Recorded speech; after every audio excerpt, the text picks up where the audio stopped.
This is the Mind Body Detox Podcast, where we discuss all things integrative health and wellness, interviewing folks from all over the world, sharing insights and wisdom on how to live a healthier life in mind, body, and spirit. Welcome back to the Mind Body Detox Podcast. I am your host, Integrative Intuitive Medium, Kara Lovehart, and today's episode is a bonus episode. So as we're laying the foundation here for understanding holistic health from mind, body, and spirit perspective, we of course went over auras. We talked about what it's like to live a full spectrum lifestyle. And we talked about cyber detox, going into food and toxins and cleaner eating. And of course, we were going to progress along with sharing some more information on the physical aspect of living a holistic lifestyle, and then progress deeper into the spiritual aspect. But what do you know? The universe has a different route for us today and a different sequence of events. So as of last week, I was needed to deliver an impromptu Friday night forum lecture, and that's for one of the local metaphysical bookstores here in York, Pennsylvania, New Visions Books and Gifts. And what other was I to talk about than what my guides were telling me that we need to talk about? So I decided that I'm going to take this recording from that Friday night forum lecture and share that with you guys on the podcast, because I think it's really important information to touch on, especially right now in our world. A lot of people are going through identity crises. They're going through identity shifts. And to really live a full balanced life in mind, body, and spirit, we need to understand what it looks like to have a spiritual awakening, how to navigate a spiritual awakening. I'll talk about the 7 stages of spiritual awakening, as well as 1111 and other reoccurring numbers and what they generally mean when you see them. So bonus episode was going to launch this much later in the season, but it's come at you now. Here we go.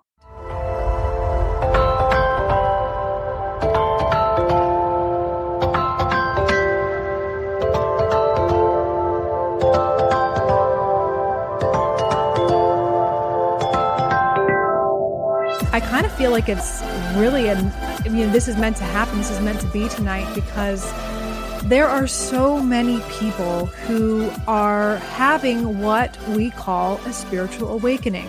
And it's something that is exciting for people. It can be overwhelming for people. And sometimes it can be downright scary for people. So tonight we're going to talk about signs and symptoms that you could be going through a spiritual awakening, and some interesting information on how to navigate that. And I'm also going to talk a little bit about numbers, because as we'll talk about here in a little bit, when people are having a spiritual awakening, they start to notice a consistency in seeing the number 1111, or getting 1111 in change back, or having it be just consistent in their life. And I'm going to share a little bit about just the basic numbers from 0 to 9 and 1111 as well, and what those mean in numerology, just some of the basics. So I should probably introduce myself if anyone has not seen me before or seen me speak. I am Kara Lovehart. I'm an integrative intuitive medium. I work here at New Visions Books and Gifts, but I also am the owner of Firefly Hollow Holistic Wellness Center. And I practice private mediumship, readings, bodywork, and massage therapy there. So I'm also a licensed massage therapist. But I also am the creator of a program that was called Mind Body Detox Program. And it's something that's really my passion and purpose right now. It's my gift to the world of really helping people who are having spiritual awakenings, learning how to navigate the new world of energy sensitivity, things that happen that we will discuss a little bit tonight, how to navigate that process and how to up level a little bit when you're going through that. So first, let's talk about some of the signs that you might be going through a spiritual awakening. Now, I want to also caution before we go into the signs that a spiritual awakening can really borderline going through psychosis. I find it really important that we talk about that. A lot of a lot of individuals who are maybe on the spiritual path or who are engulfed in the spiritual community, a lot of times we do walk a fine line between going through our own mental health issues or breakdowns or even straight up a psychosis. And these are real things that do happen. So I highly recommend, if you are experiencing symptoms of a spiritual awakening that are really startling, you're unable to have a proper work-home life balance, being able to take care of yourself, going through intense terror, anger, any emotional fluctuations that are really out of the norm, again, please reach out. I think it's something we don't actually talk about, and there's a stigma around it, but I want you to know that there is a fine line between that. And honestly, being a psychic medium, part of the process of being intuitive and waking up to your own spiritual or intuitive gifts is navigating how to differentiate reality and spiritual reality and symbols that are actually happening versus a psychosis. So if you've ever seen the movie Number 23 with Jim Carrey, where he's finding numbers everywhere and he's really just going through a nervous breakdown. So there really is a fine line between that and a spiritual awakening. So the difference is, in a spiritual awakening, you will start to have different signs or symptoms, such as experiencing dreams that may be more vivid than usual, having synchronicities pop up all over the place. You may meet individuals that seem to have come along or were dropped into your lap at just the right time. And sometimes even during this time, so many people are having a spiritual awakening all at once, with this collective spiritual awakening happening, that certain people will meet other people that are also going through it. And then you feel there's a sense of magic. There's a sense of, for the first time, sometimes knowing through your own personal subjective experience that there seems to be a hand guiding you. There seems to be some sort of magical process. Someone is watching, someone is dropping these things in. It's too coincidental, you say, because these synchronicities tend to happen consistently. It's not just once or twice or three times, it's consistently. So that's something that's really, really fascinating when that happens. When you have a spiritual awakening, you're expanding your consciousness. You're expanding your sense of the world. And this really starts with number one. There's 7 stages to this process. And I'm going to go through them briefly. This is actually a forum we did years ago. And it's so funny that we're doing it again. We did it back right after the year 2011, when we were having a lot of that happening all over the world. And now we're 2021, 10 years later, and we're having another round. It's very interesting. So a spiritual awakening usually happens when people have a sudden shift in their life. It really comes down to the person you have identified yourself to be is no longer making sense with the reality inside of you and around you. This could happen when you lose a job. Maybe you identified yourself so strongly with the particular tasks you were doing at wherever you were working and the people you were working with. And now losing that job, a part of your identity is now taken from you. Who am I now? If you are a mother or father who has left children, gone off to college, and you're an empty nester, my whole identity, or a big part of it, was nurturing and taking care of my children. Who am I now? Maybe you have gone through a big shift in a health crisis. You may be struggling with something, either emotionally, physically, something sudden, or something that's come on and it's really been in your life for, a couple years now. And you're really having to have let go of the old ways you used to operate, how much energy you had, how much maybe even income you're spending based on limitations with work. So that identity piece can change there. We have people who are leaving our lives. There's a lot of change and shift and growth happening in the world right now. And sometimes growth feels like loss. Don't take that as, sometimes there absolutely is a natural grieving process that happens when we lose people, we lose loved ones, we lose a job, we lose a partner, we end a relationship. But growth is usually the process of going through that transition. It happens from going through transition. And when we get to the other side of that, that's when we can really start to re-identify who we are as a new individual. So all these points are, I'm trying to think of any other examples. Another one that's really interesting and very common is once someone goes for their first time, if they've had their first experience with a ghost, say you went on a ghost hunting experience. It's, something you were like, I want to go on this ghost tour. And you didn't believe in ghosts or spirits or anything like that. And all of a sudden you had your first experience with something that you thought was science fiction. And now your whole reality is shifted. Who you know yourself to be and how you think of the world is shifted. Everything going on with the pandemic is absolutely an identity point. Our normal everyday way, our rhythms and how we operate have changed and shifted. So even 2020 was the big year, I think, of really looking at the new things that we had to do or we're not able to do anymore, that we had to re-identify who we are. So that is the first thing that happens that catalyzes a spiritual awakening, is having your identity shaken to the core. And after that happens, it's almost like your brain is trying to figure out who you are again. And it's really interesting because we have this deep voice within ourselves. We have our own intuition, our higher power. Everyone calls it something different. There is no one right way to say, this is what's really happening. It's God talking to you. It's angels. It's Jesus. It's the Buddha. It's those rocks. It's those trees. It's the fairies. It's the gnomes. All this stuff is our subjective experience of our own spirituality that we connect with based on our previous programs. God or spirit, the universe, has to speak to us in a language or from a framework with which we understood it to come to us in the first place. And even people who are atheists and maybe very scientific, it may start to speak to them from a framework from which they can understand. So when you have this shift and your identity is falling away, who you are to become is unknown. And so you really are more open.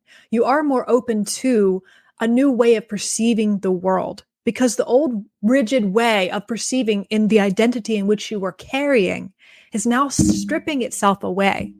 And that's when you're open to really seeing and perceiving the world from a deeper perspective. That's why children, because they don't have a strong identity point at the very beginning of their life, they're very open to spirit, open to the experience of angels, or talking to grandmother who has passed away in their bedroom at night, or if they are experiencing something in the basement that's really creeping them out, and they're seeing that type of thing, or even just having a sense for an individual who might be a stranger, whether or not to trust them or not.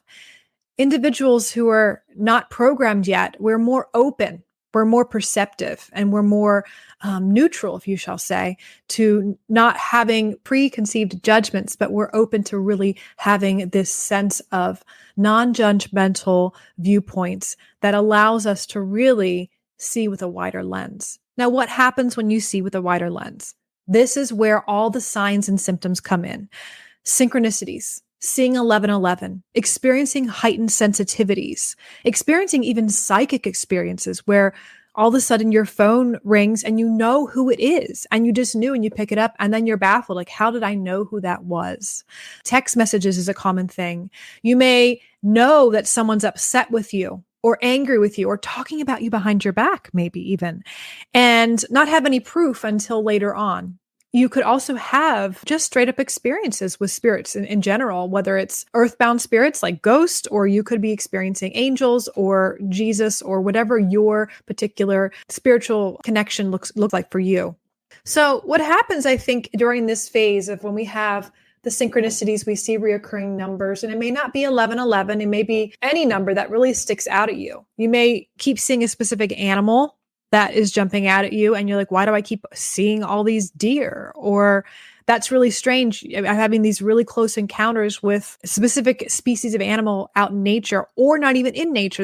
They could be flying into your window or falling on your car, things like that. But just the examples are louder than normal. They stick out to you. There's something about them that are significant, a subtle, significant shift in the way that these everyday happenings are presenting themselves to you.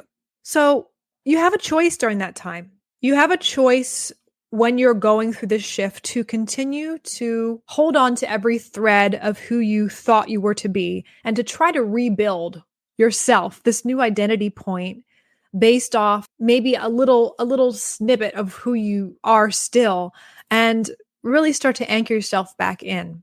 And that's when people start to kind of reframe their world, reset it, but they're not necessarily moving deeper into a space with themselves. They're not necessarily asking questions, going into this state of what I call metacognizance, where you're thinking about your own thoughts, you're becoming more self-aware, you're looking at why you think about things, having aha moments or realizations of why you have a pattern that keeps happening in your life. So all those things can continue to happen. But if you start to go the other way and you shift, you can choose not to continue on down the self-empowerment or self-directed rabbit hole, because some people find it more safe and more comforting to stay within the existing paradigm in which they came from. So they just reshift a little, re-identify themselves as something new. This is when people quickly go get a haircut. They go to get a makeover. They feel this sense of discomfort. And instead of allowing themselves go into it and fighting it, sometimes they reestablish themselves very quickly. And there's nothing wrong with that at all. I think for people who do that, part of their journey in this lifetime isn't necessarily to navigate down the spiritual rabbit hole. One of the common misconceptions that we have in the spiritual community is that everyone is here and meant to wake up. Everyone is meant to have a higher consciousness experience. Everyone is meant to become enlightened someday if they work hard enough or if they have some sort of grace happen to them. Everyone is meant to A, B, or C, or D, fill in the blank. I think those are interesting thoughts. And I think that I actually really, really wish that would be the case. But at the same time, it comes back to we're here to learn and we're here to grow. And some of us chosen this path of the weird and wacky wild, sliding down into Alice in Wonderland, where we go into these new spaces of up deeper within ourselves.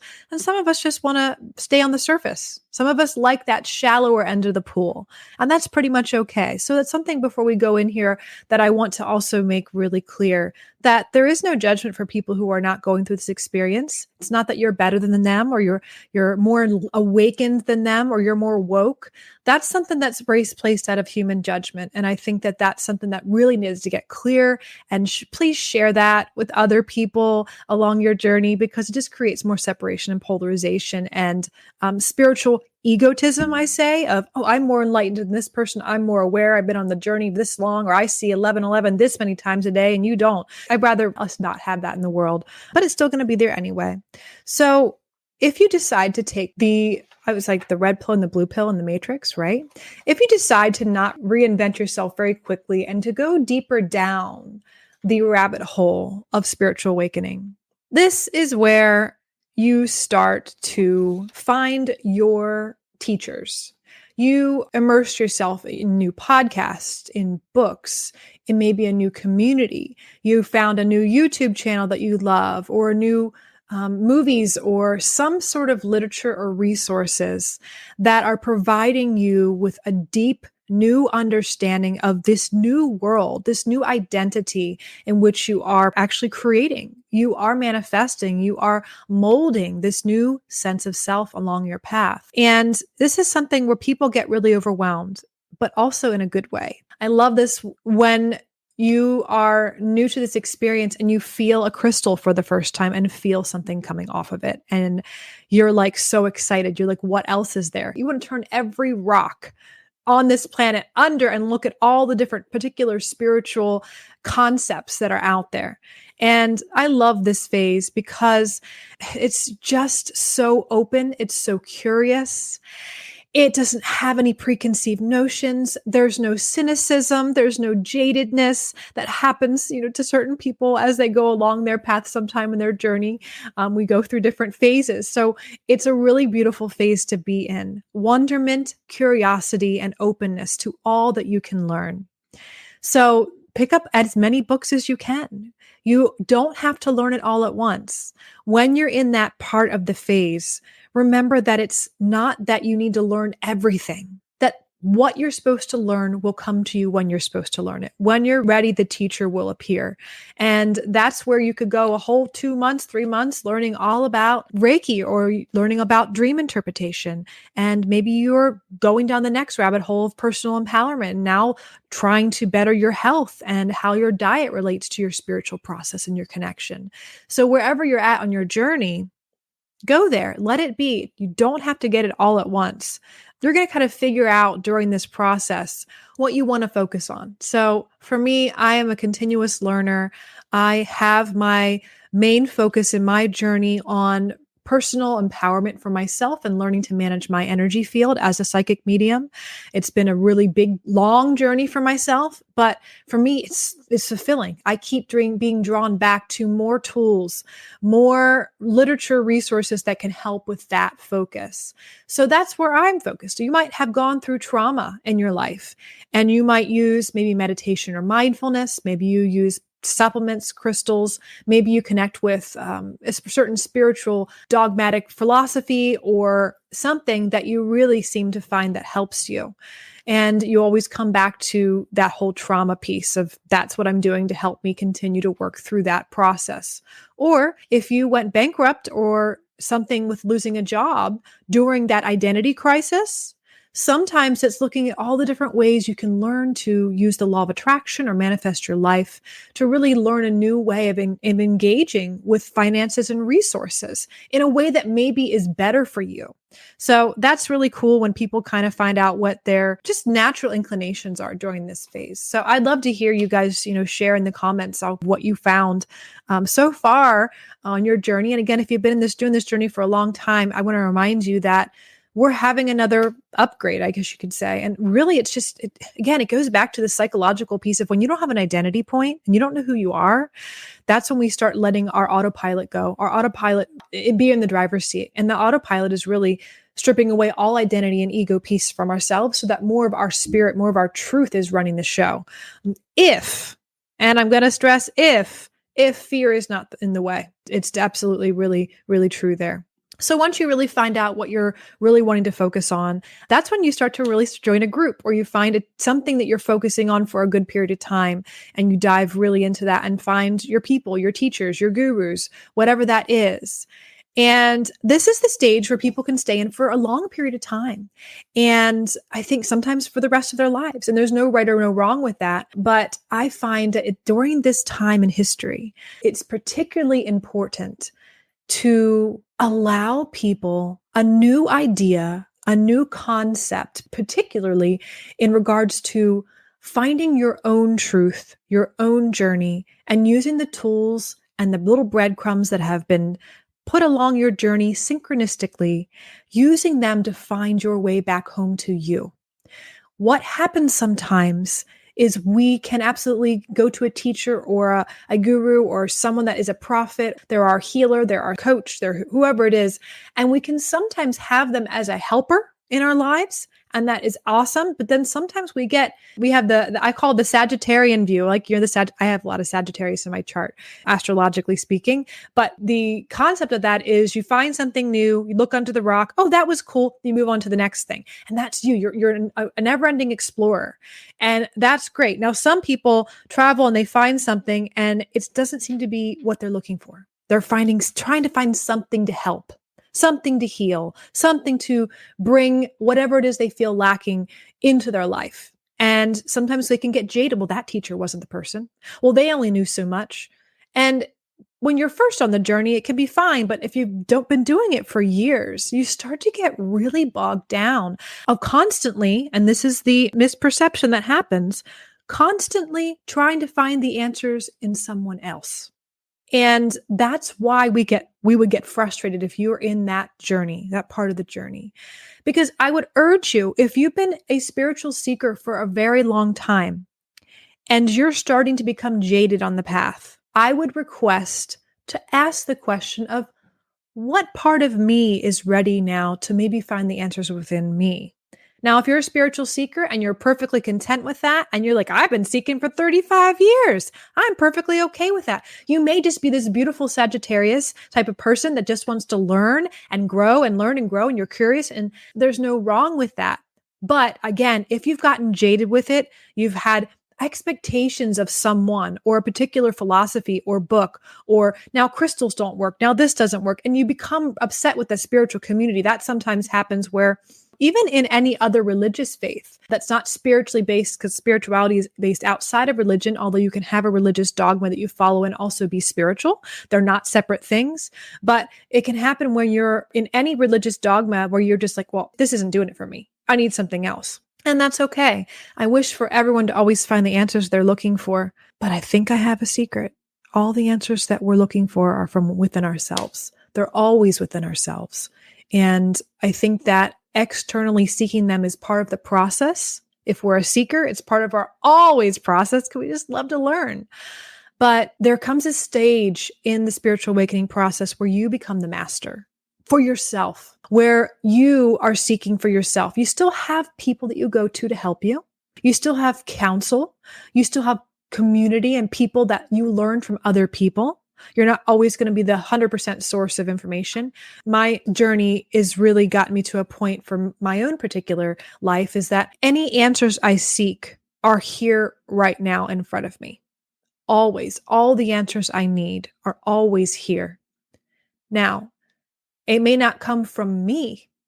If I have a question and I ask, and I may not get a direct claircognizant, clairvoyant, clairsentient, clairtangent, clairambient, all the different types of intuitive hits where I could hear it or get a vision, that doesn't always come from my direct channel.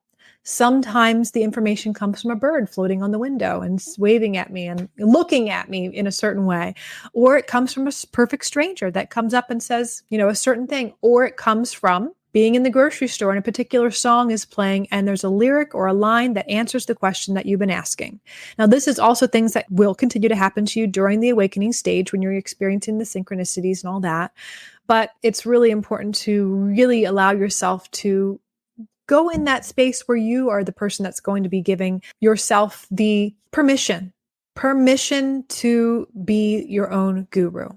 Now, the reason why I find that to be very important right now, especially in this part of the awakening process on the planet, and I will call it an awakening process.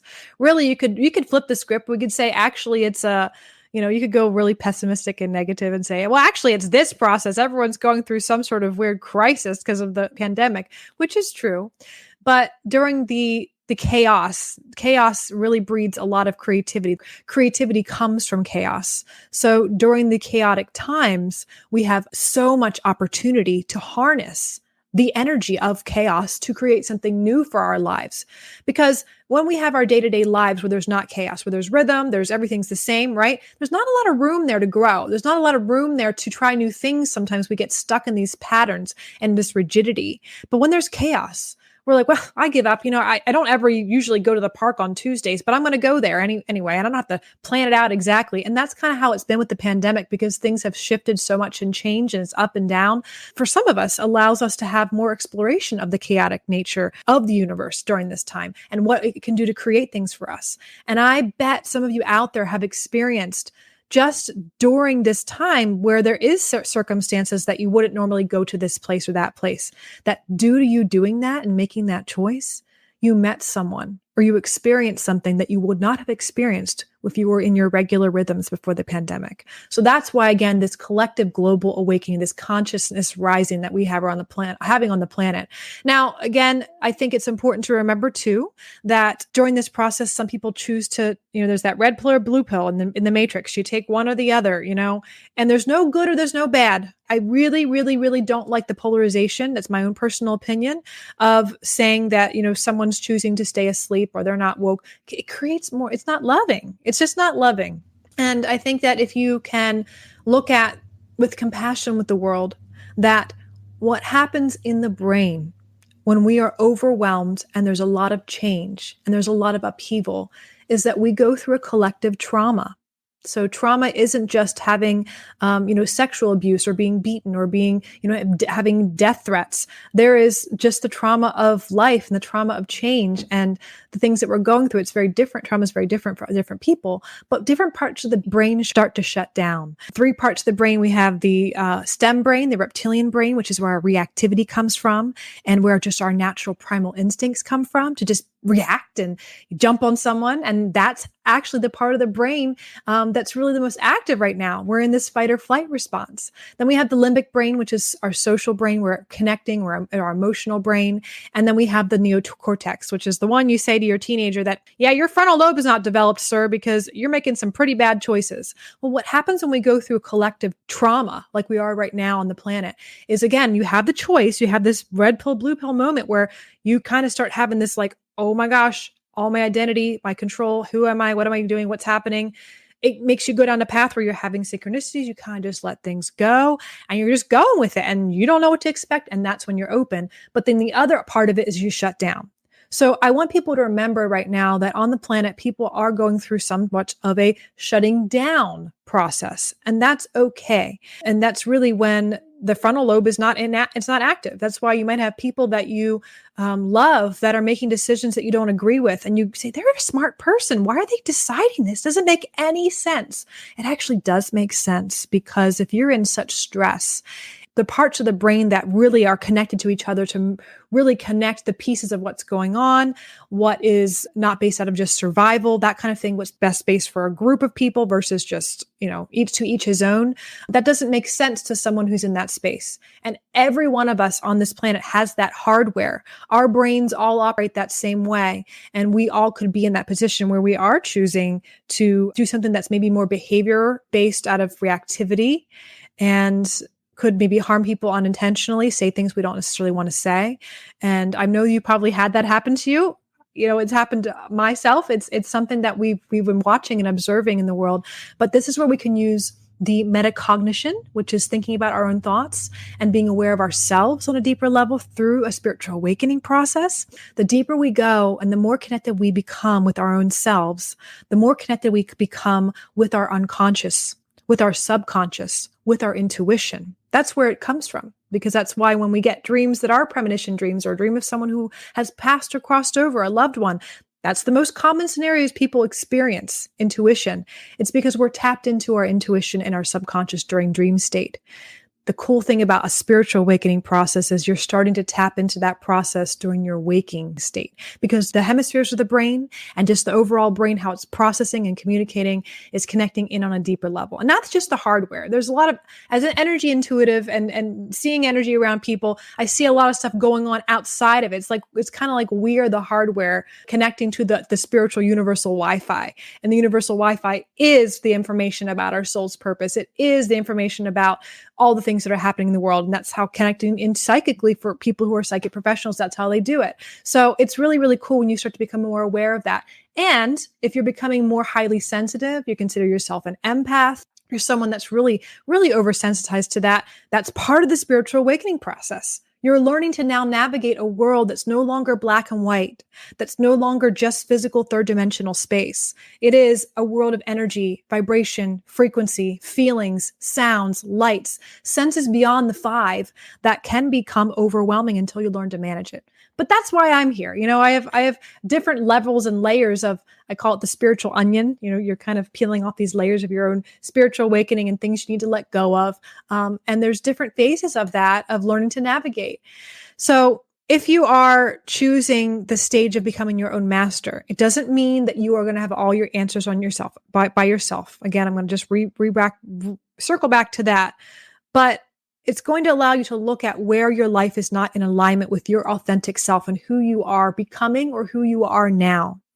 It's going to allow you to really make choices that are based on your self beyond the programming you had from your parents or people at school that bullied you or an experience that you had growing up that was challenging or what the world says you should be or do or how much money you should make. All those programs are what I label them as the Matrix. If you watch the movie, I've met people recently that haven't seen that movie. And I just tell you, if you haven't seen it, go watch it. You're really missing out on like some really important connecting pieces here. I think that are really important to understand. But I think that during this time, I encourage people to, whatever phase you're on your spiritual journey, if you're in the space where you are really diving down the rabbit hole and learning so much more information, you're looking for teachers, find a teacher. Find a teacher, but also know that during that phase of the spiritual awakening process, you will also have the task of learning something I call discernment.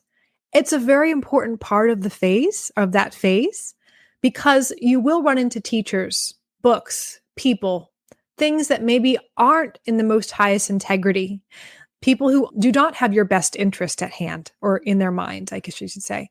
And that's one of my things from my journey.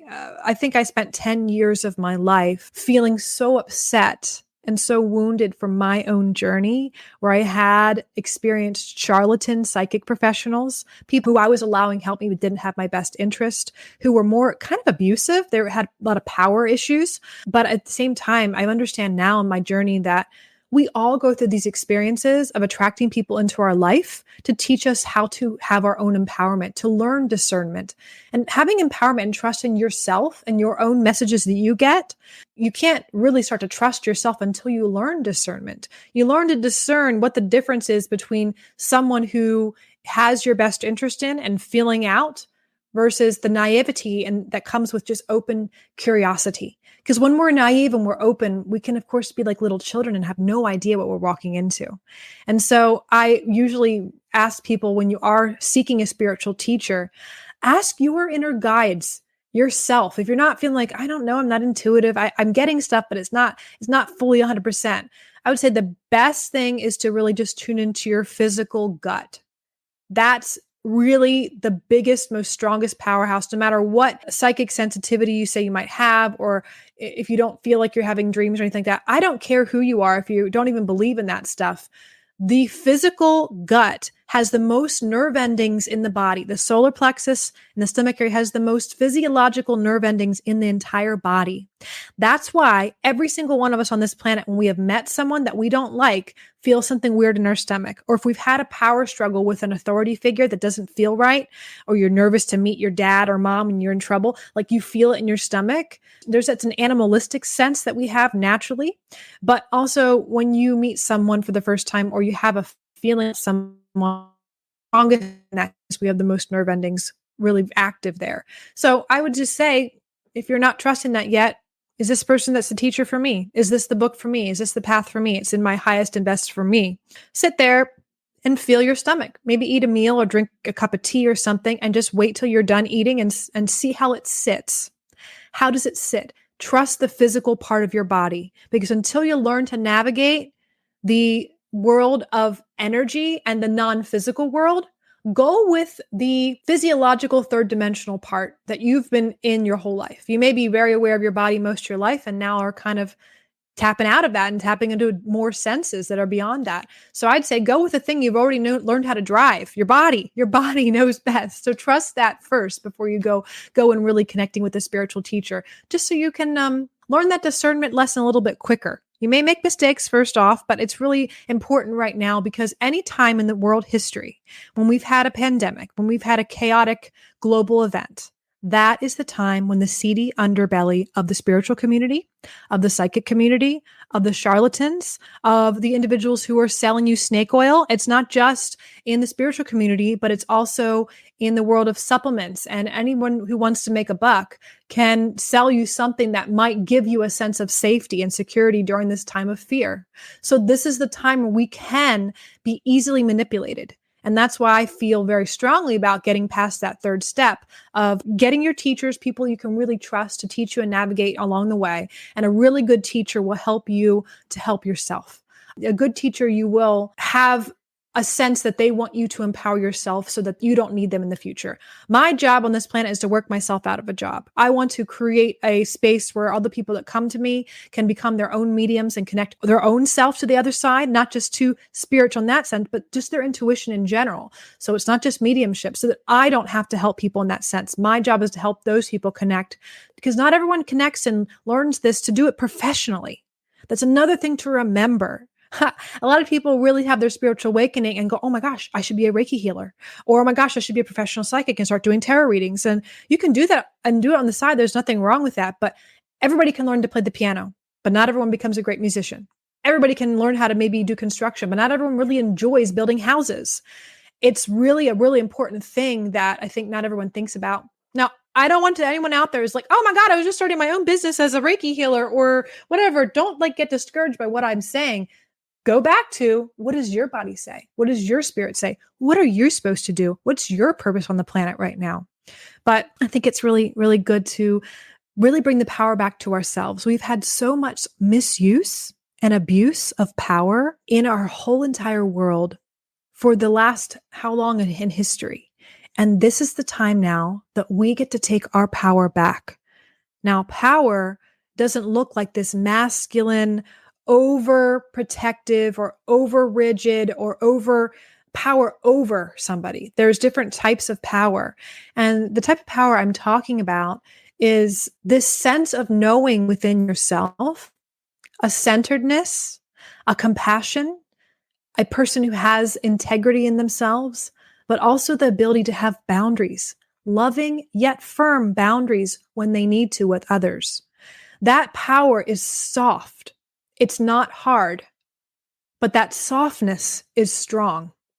That softness can even be stronger than this push, push, push, go, go, go, fight, fight, fight, win, win, win, overcome. This is our culture, right? This is the program, our culture, that to be this, you need to be better. You need to be the best. You need to achieve. You need to up level. You need to climb the mountain. All those things are fight, fight, fight. That's not what we're doing anymore. You can choose that if you want to. I think that game's old. You can always join the new game. It's a new ease. Life can be easy. Life can be fun, even during a pandemic. It's really, really about moving through who you have been to who you are becoming and having a world of connecting with people and surrounding yourself with like-minded individuals to help you through that process. Because once you can get solidified in who you are and be your own guru, then it doesn't matter who you're around. You don't have to tightly, rigidly put yourself in a specific group so that you are around an echo chamber of other people that believe what you believe. You're able to be confident enough to step outside of your particular belief system and talk to people and spirits and people all over the world that have different belief systems, that have different political beliefs, different beliefs about what's happening on the world right now in the pandemic. And because you're coming from a secure base of who you are, a secure identity point, and I know and trust myself, I trust my higher self, I trust my connection, you don't need to change those people or be evangelical about they're wrong. They need to change how they see things. You're able to come to them from a space of this power, this type of power I was saying, integrity, softness, love, compassion, confidence. That's what the world is ready for. And that's what I'm here to do right now for my own life, my own journey, but also to walk along other people who are stepping into that. People who are stepping into that journey, I call them light leaders. So if you are a light leader on the planet right now, you are someone that is ready to lead yourself and trust the signs and messages you get from all others, looking at your own shadow, the parts of yourself that you maybe are scared of, the parts of yourself that choose decisions, maybe compulsively, that aren't out of love, that are actually out of self-degradation or hurting yourself. Watching that part of yourself and say, no, I'm not going to make that decision to eat that food right now. I'm not going to make that decision to say no or to say yes to something I want to say no to.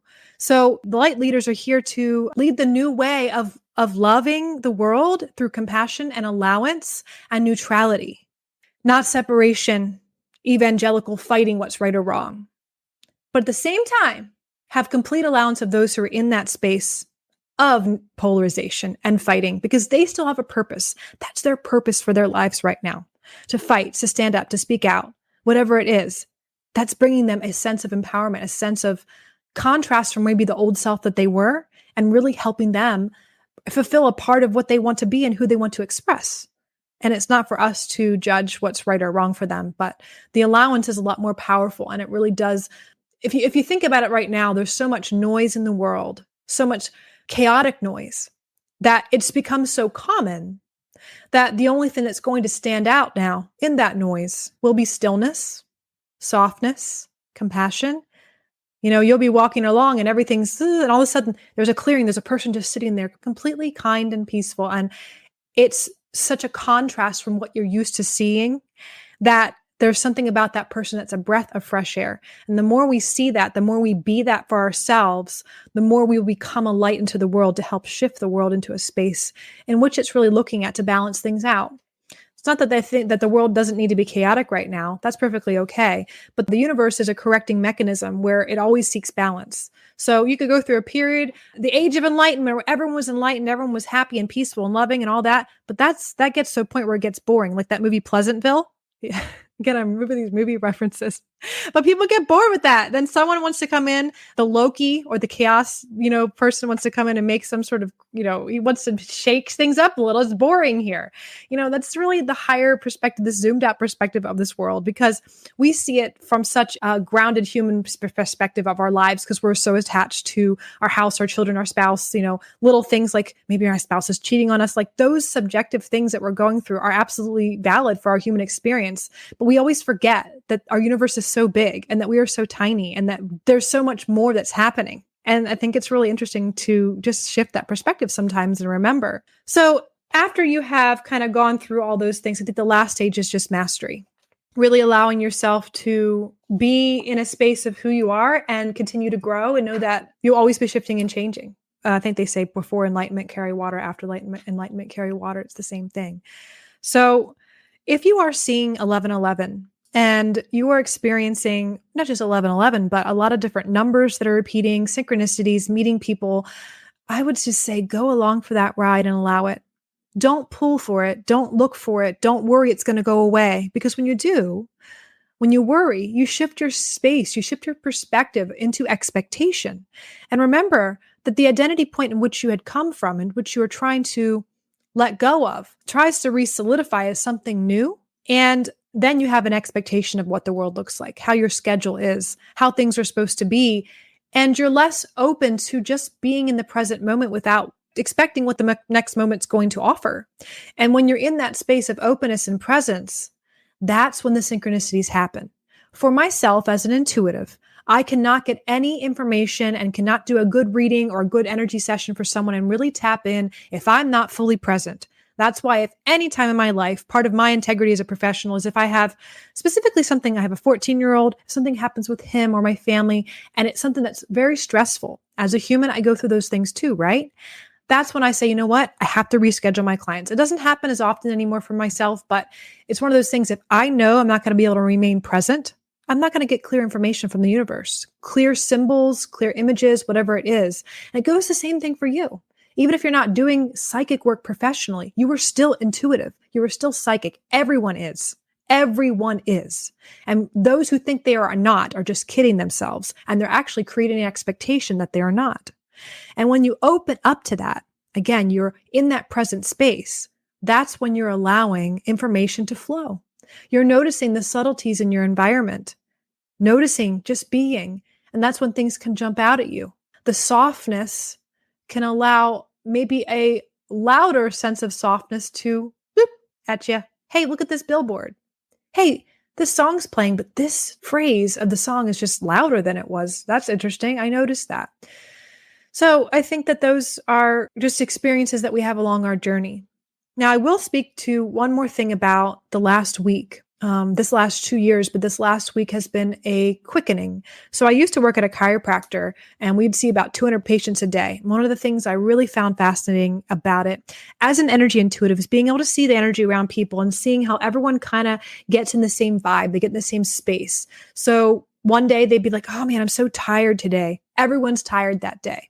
Okay, maybe it's the weather, but it's a sunny day. It's not dreary out. Why is everyone tired today? Something's going on in the energy of the collective. As a sensitive, I interpret and feel the energy. I'm kind of like the cosmic weather is something that's knocking at my door every day. So that includes the astrology, that includes solar flares, that includes any storms, that includes weather on the planet. That also includes the energy of the collective. If we're feeling sad or feeling something that's disturbing, it's going to ripple out. Just like when 9/11 happened, there was a lot of just purging and emotions. Just when we had everything happen with last year, with all the stuff happening with upheaval.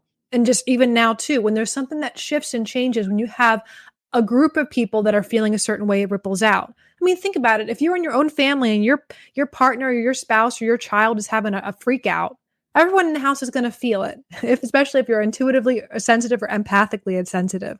So even if your kid's done having their temper tantrum and they're upset, the air is still going to feel it. Walking into a space, when we do house clearings for people, for businesses and stuff like that, we go in and we sense what's going on in there. What needs to shift? What needs to change here that's blocking flow, blocking energy, blocking relationships, or just stagnant, or just there's fighting in here. This is, of course, this energy, you're sitting in this energy. Of course, you're going to start getting sick over time and feeling depressed. So think about that. That's just your home and one physical space. And you've all noticed that, I'm sure, maybe just not have been aware of it. If you walk into somebody's home or a space, there's a sense of what the space feels like. And as you're on your spiritual awakening process, you can feel that in a deeper way. But think about that, and let's just zoom it out to the whole entire world. This is just one household feeling something. So again, people's energy and the collective's energy of what they're feeling is part of the cosmic energy. So again, solar flares, moon phases, astrology phases, how the collective's feeling, this Schumann resonance, and then weather patterns. So all those things. And of course, the ley lines, the shifts in the planet and what the planet's giving off. So it's fascinating, especially when you're stepping into this world after your spiritual awakening of energy. And that's where energy awareness comes in, because that first stage is like, oh my gosh, I'm feeling everyone else's energy, and how do I manage that? But you don't even think about, am I feeling the energy of the planet, the sun, the space? Is there, all these other things going on? So it's kind of a little bit overwhelming sometimes if you don't learn to navigate it. But 1111 is the number that most people see when they're waking up. And I love this because I know my mother, she's not really in the spiritual community, but she has an alternative group in her local UCC church. She goes to a United Church of Christ. And I know that they are, I think her, or there was another group she's involved in that's talking about the 1111. And they've been talking about it for the last 10 years. And there are people that write about it. And there are Christians that talk about it too. And there are individuals who are Buddhists that talk about it. It's something that I find very fascinating because it's not just one particular religion that is experiencing it. So I think when someone usually asks me, what does 1111 mean? Go back to what I said earlier about you're your own guru, because someone out there might tell you, this is what it means. Exactly this, this, and this. And at first, maybe that makes sense for you, and that will be the case. And you might have someone who's a channeler and says, this is what the spirits tell me, or whatever. I just think that because individually we have such a unique experience and then we're so different, just like a Tylenol doesn't fix everyone's headache. Maybe it goes away, but maybe your headache's from another issue that's actually happening that's causing the headache. Since everyone's so unique and individual, just as we are in our bodies, we are in our spirits, not one size fits all is going to happen for numerology, but there is a general experience of that. So I always tell people when they're learning intuitive information, if you pick up a dream dictionary or you pick up anything that is a book of symbols of what things mean, they're going to be generalized. And a lot of people who are energy sensitive, if we would all kind of agree upon what we're sensing from a particular thing, we would probably agree upon the general idea, because you have to remember that energy doesn't have language. So when you have to interpret things just from even language to language, from Spanish to English to French, interpretation, things can get lost in that interpretation. So remember, we're all trying to take this concept of energy, this knowing, these feelings, this beyond the five senses, and limit it down to just a couple words of the general idea and consensus of what things mean. So I'm going to read through. This is funny. I wonder when we did this. There's no date on this, but Matt and I did a Friday night forum on 11/11 back, I think around 2012, 2011, something like that. And I had this little card I pulled out because I was like, all right, last minute, you guys need me to be on here since Candy can't be here. And I pulled out to share our generalizations of the numerology and what the numbers mean.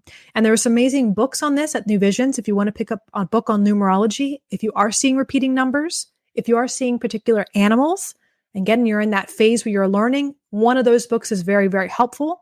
A dream dictionary or a symbol dictionary. All of those are really, really amazing resources to have if you're at that part of the journey, because you can learn so much about the generalization of what they mean and then make it work for you. It may not be exactly, but it might give you an idea. It might give you an aha moment and go, oh, okay, I know what that means for me according to my own journey. That makes sense. So from 0 to 9, I'm going to share just in general what these mean. So 1111 is really when people are in synchronicity. A lot of times when people are going through their spiritual awakening, they experience it. Oneness, because they're all ones. And a lot of times I've heard people say that they experience it as two pillars, if they're walking through into a different dimensional space, if you want to call it that or relate it to that. But for me, I think it's all about, people are saying now 1111, make a wish.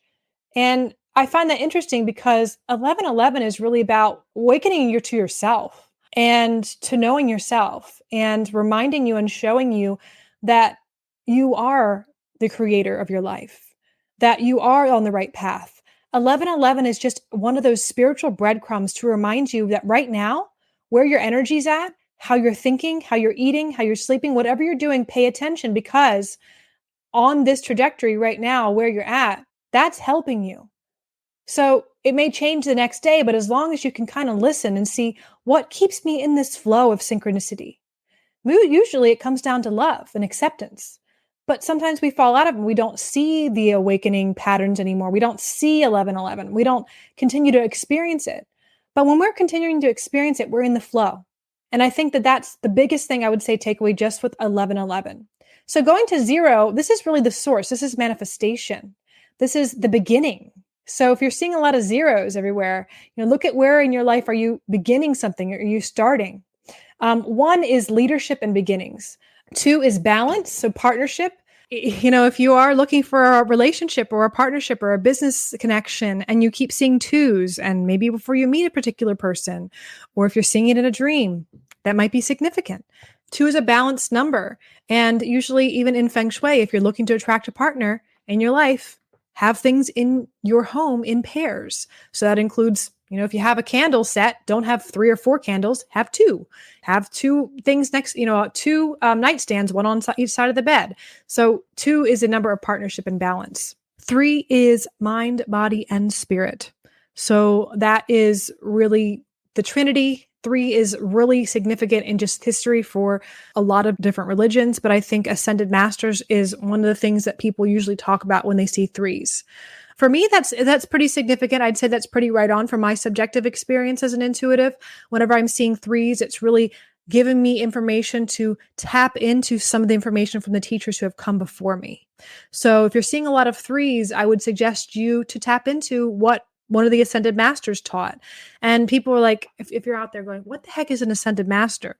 Think about all the teachers on the planet that have had historical record of them being here, or not even a historical record, but the mythology of what they've come to teach, and pick up one of their books. Siddhartha, Buddha Maitreya, Jesus Christ.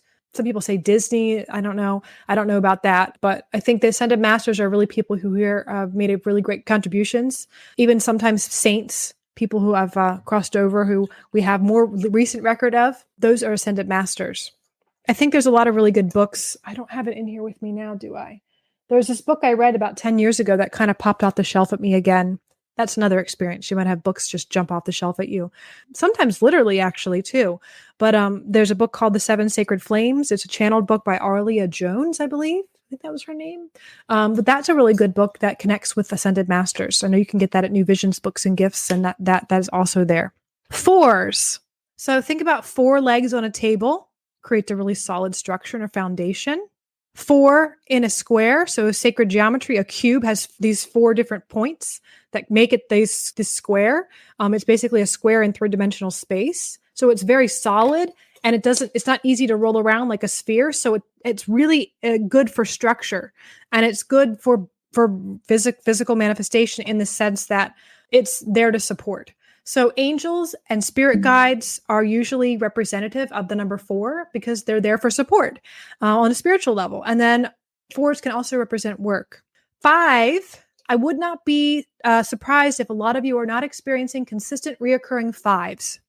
5 is transformation. Think about it. The number from 0 to 10, it's 1 to 10. It's halfway in between. So that's that point where things transform. It's that change factor. And we're really going through a lot of that right now. 6 is refocusing connections and looking at your connecting to the higher self versus the physical self. Whenever I get sixes, again, the sixes represent the material world. So whenever I get sixes, it's really helpful for me to look at my finances and resources, pay attention to my spending, look at my time management, look at all things in the physical. And also it can be a sign if you are overly worried about finances or resources or survival, to really reconnect back spiritually if you're getting too materially, physically focused. 7 is about creativity, spiritual connection, and luck. And prayers. So 7, heaven, that's significant for a lot of reason. There's a lot of numbers connected to 7, the 7 chakra system, 7 days of the week. There's a lot of 7s, 7 archangels. There's a lot of 7s. Law of attraction is number 8. It's abundance and karmic cycles. So on 11/11, actually November 11th, 2011 is when I got this tattoo. It's actually a figure 8. It's an infinity symbol. So that's what the universe is. It's infinitely creating, destroying. It's this natural law of attraction. So we attract things, we create things, and then they leave our life, they destroy. That's how life is. We're created, and then of course we die and we cycle back.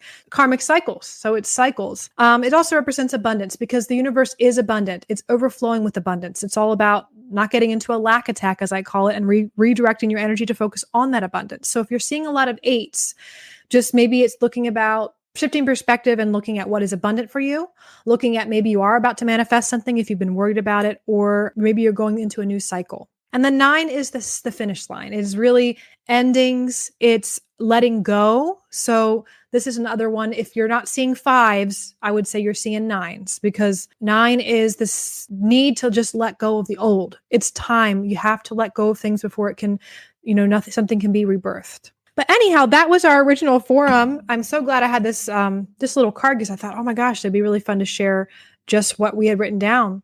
I'm going to read these 2 quotes that we wrote down here from 10 years ago. My gosh, it's so long ago now. Matt wrote, inner oneness is equivalent with total consciousness and responsibility for your choices in both the internal and external world. So when we define what inner oneness is, this process that you're attempting to get to after your spiritual awakening, it's really total consciousness and responsibility for your choices inside and out. That's that total consciousness of being aware. Why am I making this decision? Okay. Am I making this decision out of a wound, out of something that happened to me in the past? Okay. If I have, then I'm going to take responsibility for that. Even if you made a decision out of a wound. It's not about, oh my gosh, I need to get better. I need to finish. There's a finish line mentality to the spiritual awakening. Like I'm going to get to the end. It's a journey, not a destination. And I think that if you remember that, right now, I maybe had an outburst with my child and I did this because A, B, or C. If you can be aware in that moment and take responsibility for that, that is that inner oneness. You're living in it now. You can live in it now. It's not some mythological, mystical thing that's not going to happen for you. It can happen for you right now. It's just about being conscious and aware in every moment as much as you can. And it's a lot of responsibility to be conscious. Sometimes it's easier to just go and, drink a bunch of beer or, eat some junk food and just space out and not be aware. That's sometimes what we need to do sometimes too, when we get overwhelmed with life. And then I wrote down, the journey to oneness begins with a single shift in consciousness. That is very true. Thank you from my former wise self. It's totally true. That journey really is just one single shift in your identity point, and everything in your life can completely change. Again, if you're having your awakening experience, just know that you're not alone in it, and we honor you, and we're here. All of us are walking each other home. Thank you again. Bye.